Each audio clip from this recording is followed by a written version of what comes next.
Assalamualaikum warahmatullahi wabarakatuh. A'udzu billahi minasyaitonir rajim. Bismillahirrahmanirrahim. Alhamdulillahirabbil alamin. Innal hamdalillah nahmaduhu wa nasta'inuhu wa nastaghfiruh wa na'udzu billahi min syururi anfusina wa min sayyiati a'malina. Asyhadu an la ilaha illallah wahdahu la syarika lah wa asyhadu anna Muhammadan abduhu wa rasuluhu la nabiyya ba'dah. Allahumma shalli wa sallim ala sayyidina Muhammad ibn Abdillah wa ala alihi wa sahbihi wa mawalah, amma ba'd.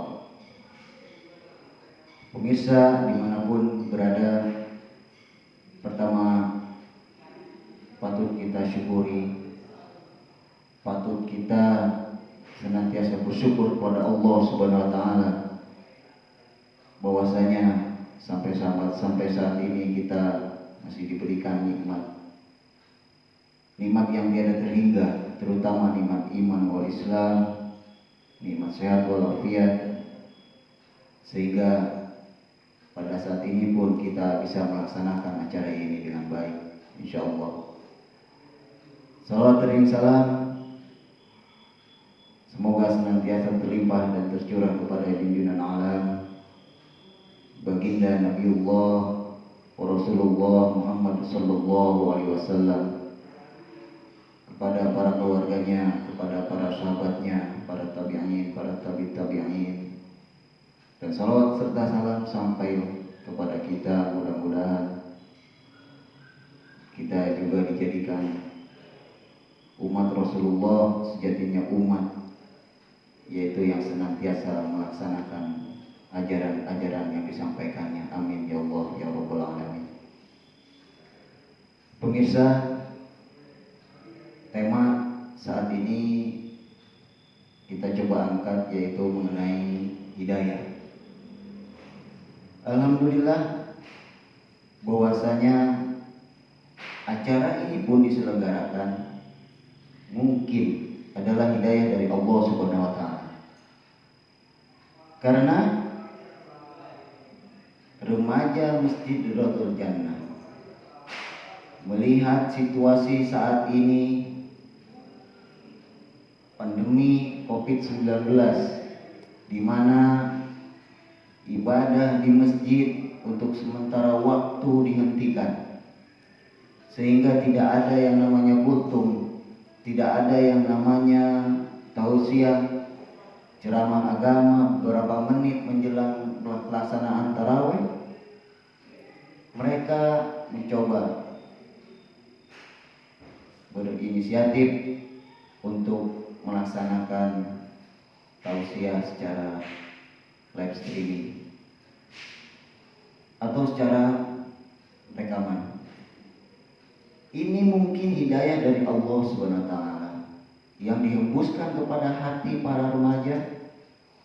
Mereka ingin mendapatkan wawasan, pengetahuan tentang syariat Islam. Mendorong saya untuk menyampaikan apapun pengetahuan yang sebatas dan semampu yang saya miliki. Insya Allah mudah-mudahan ini pun menjadi suatu hidayah untuk mereka dan hidayah bagi pemirsa yang mendengarkan apa yang disampaikan. Baik, saat ini temanya adalah hidayah. Hidayah adalah petunjuk dari Allah Subhanahu wa taala. Hidayah adalah sesuatu hal yang kita dapatkan berunsur kebaikan. Berunsur kebaikan menurut syariat Islam. Hidayah datang dari Allah, namun ketika sudah datang dari Allah Subhanahu wa taala, menyentuh hati semua manusia, tergantung manusianya itu sendiri apakah mau menerima hidayah yang datang dari Allah tersebut atau masih menutup hatinya. Bisa jadi bahwasanya pada saat ini mudah-mudahan apa yang yang saya sampaikan berupa hidayah dari Allah Subhanahu wa taala bisa merubah bagi yang mendengarkan, terutama untuk remaja masjid Rodotul Jannah. Amin ya Allah ya Rabbal alamin. Hidayah terbagi dalam 5 macam hidayah. Hidayah yang pertama adalah hidayah ilhami.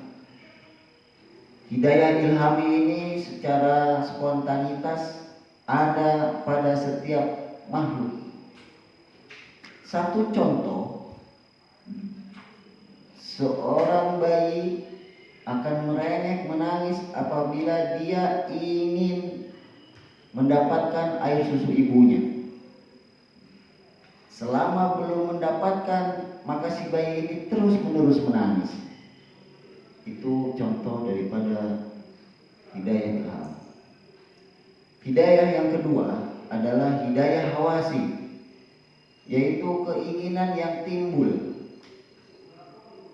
yang refleks dari masing-masing. Contoh adalah apabila mendapatkan kesedihan, maka refleks mungkin sampai tersentuh hatinya sehingga menangis. Atau begitu senangnya apabila seseorang sedang mendapatkan kebahagiaan.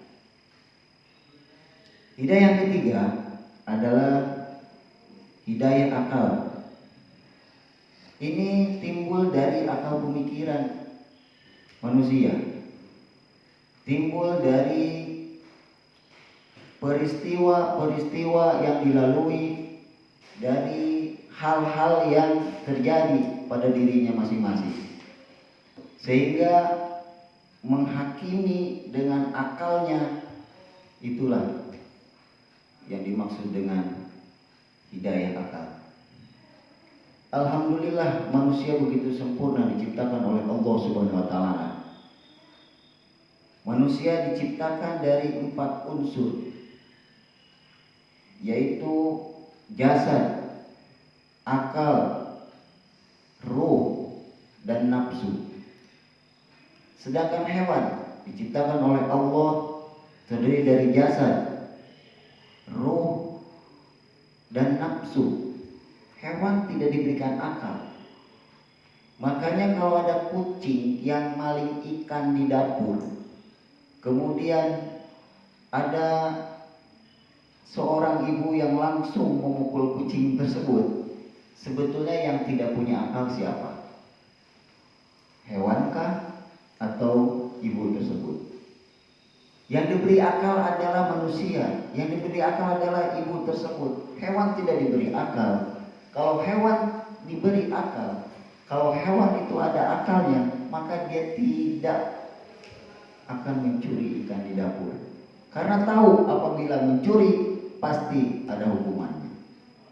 Itulah hewan. Hewan diciptakan oleh Allah, tidak diberikan akal. Kemudian malaikat. Malaikat diciptakan dari 2 unsur, ruh dan akal. Tidak ada jasadnya secara sempurna seperti manusia.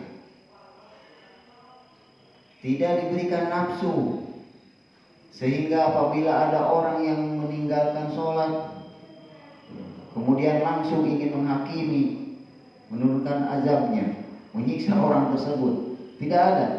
Malaikat tidak diberikan nafsu. Jin diberikan oleh Allah Subhanahu wa taala dari unsur ruh, nafsu, dan akal. Jadi malaikat dan jin tidak diberikan jasad secara utuh sebagaimana manusia. Kita diberikan akal untuk berpikir, untuk menentukan, untuk bisa membaca apa-apa yang terjadi di sekeliling kita, apa-apa yang terjadi di semua alam dunia ini. Kemudian Hidayah yang keempat adalah